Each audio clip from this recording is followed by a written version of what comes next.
नमस्कार, सन्मार्ग लाइव में आपका स्वागत है। दिन भर की प्रमुख खबरों के साथ मैं हूं कौशल कुमार। सुबोधकांत सहाय ने आज दिल्ली के कई गांवों में किया जनसंपर्क और उन्होंने बताया कि कांग्रेस समाज के निचले तबके के लोगों के विकास की बात करती है, जबकि भाजपा सिर्फ कुछ बड़े पूंजीपतियों के लिए काम करती है।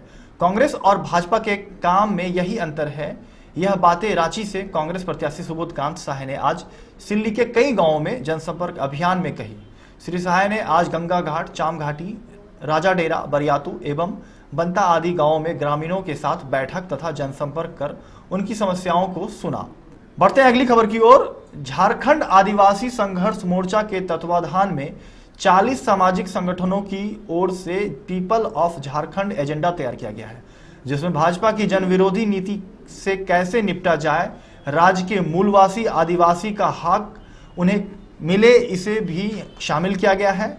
सामाजिक संगठन के नेता कर्मा उरांव ने कहा, आगामी 2019 लोकसभा चुनाव में राज्य के मूलवासी आदिवासियों ने संकल्प लिया है। भाजपा एवं आरएसएस मुक्त झारखंड के निर्माण में कृत संकल्पित है। विपक्षी एकता कांग्रेस जेएमएम झाविमो के गठबंधन उम्मीदवारों का विजय बनाने का संकल्प ली है। शिबू सोरेन, बाबूलाल मरांडी, सुबोधकांत सहाय और अन्य जो दागदार नहीं है उन्हें जिताने का भी सामाजिक संगठनों ने संकल्प लिया है। सामाजिक संगठन के नेता प्रेमचंद्र मुर्मू ने कहा, आगामी लोकसभा चुनाव में झारखंड की जनता भाजपा सरकार को उखाड़ फेंकने का संकल्प लिया है। भाजपा और आरएसएस की नीति को झारखंड से जल्द बदलने का काम करेगी। आदिवासी संघर्ष मोर्चा ने प्रस्ताव तैयार किया है, जिसमें भाजपा, आरएसएस एवं भ्रष्टाचार मुक्त झारखंड का निर्माण किया जाएगा। समस्त झारखंड की पॉलिटिकल पार्टी आज तक इस दिशा में काम नहीं कर पाया है। यहाँ का जो ग्राउंड रियलिटी है, यहाँ के लोगों की आकांक्षाएं हैं, अपेक्षाएं हैं, क्रिएशन ऑफ स्टेट के बाद में किसी ने लोकेट नहीं किया है। कारण यहाँ के जो आदिवासी हैं, मूलवासी हैं, उनका समग्र विकास को छोड़ दीजिए, उनको पॉलिटिकल और सामाजिक विकास भी आज तक नहीं हो पाया है। और बाहरी शक्ति हम लोग के ऊपर हावी हो गया है। और यहाँ का रोजगार है, यहाँ का पॉलिटिक्स है, यहाँ का कारोबार है, यहाँ के जो नियुक्ति प्रणाली है और तमाम चीज़ें नीति निर्धारक समिति हैं, उससे हम लोग काफ़ी प्रभावित हैं। ये हमारा गंदा दस्तवेज को पत्रकार के लिए बना है। और सबसे मूल में पिछले 3-4 साल में यहाँ के लोग, सामाजिक संगठन एकजुट होकर के, कुछ क्षेत्रीय दल हमारे एकजुट होकर, कुछ राष्ट्रीय दल। बढ़ते हैं अगली खबर की ओर। लोकसभा चुनाव में कैडर वोट अपने पक्ष लाने में जुटी वाम दल। लोकसभा चुनाव नजदीक आते ही सभी पार्टियां अपनी सामाजिक समीकरण को मजबूत करने में लग गई है। इसको लेकर झारखंड में भी सभी छोटी बड़ी पार्टियां अपने अपने लोकसभा क्षेत्रों में अपने कैडर वोट और पारंपरिक वोटरों को अपने पक्ष में करने के लिए जुट चुकी है। झारखंड में महागठबंधन से अलग होने के बाद वाम दल अपने कैडर वोट को मजबूत करने में पूरी दमखम से तैयारी कर रही है। इसको लेकर वाम दल नेता जनार्दन प्रसाद बताया कि महागठबंधन से अलग होने के बाद वाम दल अपनी मजबूत सीटों पर अकेले ही चुनाव लड़ेगी, जिसमें कोडरमा, हजारीबाग, राजमहल, पलामू लोकसभा सीटों पर अपने प्रत्याशी खड़ा किया गया है। इन सभी सीटों पर वाम दल ने इतिहास में भी मजबूत प्रदर्शन दिखाया है। उन्होंने बताया कि कोडरमा पिछले लोकसभा चुनाव में भाकपा माले के प्रत्याशी कोडरमा में दूसरे स्थान पर रहे थे और कम मतों के अंतर से हार हुई थी। वही इस बार जिस तरह से आदिवासी, दलित और अल्पसंख्यक जैसे वोट बैंक भी भाकपा माले के खाते में 100% आने के आसार हैं, जबकि पिछली बार भी हमारे कैडर वोट बैंक के मतों की संख्या पर ही हमने दूसरे स्थान प्राप्त किया था। हजारीबाग लोकसभा सीट को लेकर अजय कुमार सिंह बताते हैं कि इस बार हजारीबाग लोकसभा में सामाजिक समीकरण को देखें तो भुवनेश्वर मेहता के प्रत्याशी होने के बाद कुशवाहा और मुसलमान वोट बैंक फिर से एकजुट होकर वाम दल के लिए मतदान करेंगे। कम्युनिस्ट पार्टी का स्पष्ट है कि एनडीए को हराना है, तो एनडीए को हराना तो तमाम विपक्षी दलों के साथ हमारा प्रयास था। हमारा पार्टी कांग्रेस का निर्णय के अनुसार कि हम लोग सभी विपक्षी दलों को एक साथ एक मंच पर मिलकर जुलकर चुनाव लड़ना चाहिए, लेकिन महागठबंधन में वाम दलों को इन लोगों ने कोई स्थान नहीं दिया है। तो हम लोग 3-4 क्षेत्रों में मजबूत है, जैसे हजारीबाग, कोडरमा में वाम दल मजबूत स्थिति में है। हमारा उपस्थिति चतरा में भी, हमारा उपस्थिति जमशेदपुर में भी है, हमारा उपस्थिति दुमका में भी है, राजमहल में भी, धनबाद में।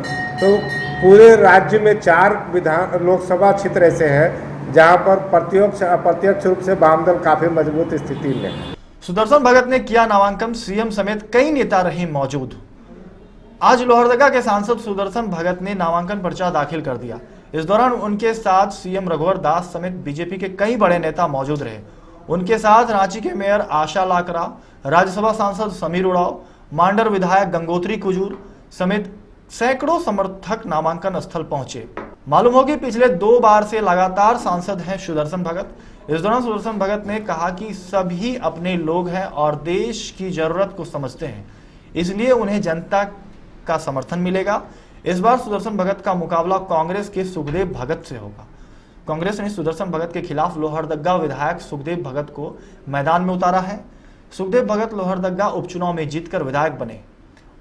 उन्होंने उपचुनाव में कमल किशोर भगत की पत्नी को हराया था। इससे पूर्व सुखदेव भगत को आजसू के कमल किशोर भगत ने 2 बार हराया था। इंटर स्टेट सक्रिय अपराधियों पर पुलिस की रहेगी पैनी नजर।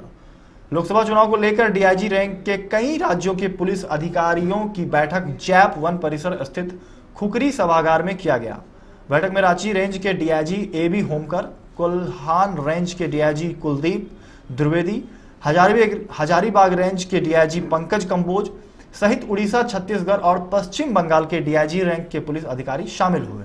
वहीं इस बैठक में विभिन्न जिलों के एसपी सहित अन्य पुलिस अधिकारी भी शामिल थे।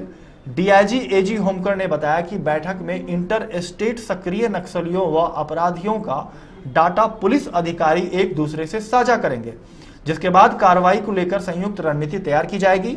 वह इंटर स्टेट बॉर्डर पर चेकिंग, पुलिस अधिकारियों के साथ आपसी समन्वय सहित सुरक्षा व अन्य बिंदुओं पर भी चर्चा किया जाएगा, ताकि निष्पक्ष और शांतिपूर्ण चुनाव कराया जा सके। बढ़ते हैं अंतिम खबर की ओर। झारखंड के बुनियादी संगठन झारखंड पार्टी राजधानी रांची के कार्निवल बैंक्वेट हॉल डीवीडी में पार्टी के प्रदेश और आला नेताओं और उम्मीदवारों के साथ एक प्रेस वार्ता का आयोजन किया। इस प्रेस वार्ता में बतलाया कि झारखंड पार्टी के संसदीय बोर्ड की मीटिंग के बाद यह निर्णय लिया गया कि झारखंड पार्टी झारखंड के 14 लोकसभा सीटों पर झारखंड की पार्टी की भूमिका देखी जाएगी। इसी के तहत 3 सीटों पर लोकसभा चुनाव की उम्मीदवार की घोषणा आज कर दी गई। यह 3 जगह है, खूंटी, लोहरदगा और रांची।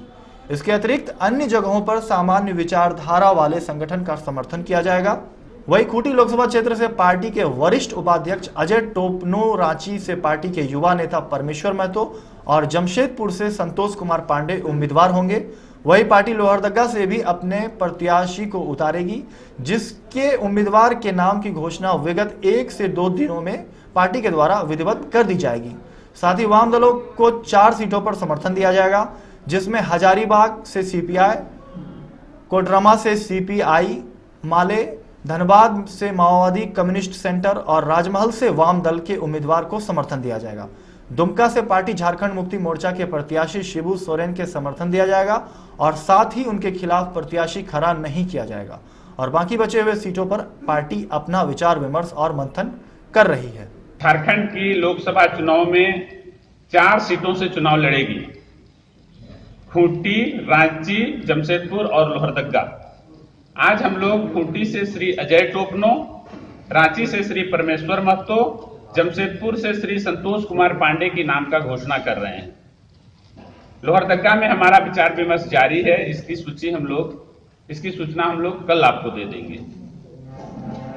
इसके अतिरिक्त झारखंड पार्टी वाम दलों को 4 सीट में समर्थन करेगी। हजारीबाग से सीपीआई, कोडरमा से सीपीआई माले, धनबाद से माओवादी कम्युनिटी सेंटर और राजमहल से वाम दल का उम्मीदवार को। दुमका से हम लोग श्री शिबू सोरेन, जो झारखंड के आंदोलनकारी नेता हैं, उनके खिलाफ कैंडिडेट नहीं देंगे, उनका हम लोग समर्थन करेंगे। इस बुलेटिन में बस इतना ही। आप देखते रहिए सनमार्ग लाइव। नमस्कार।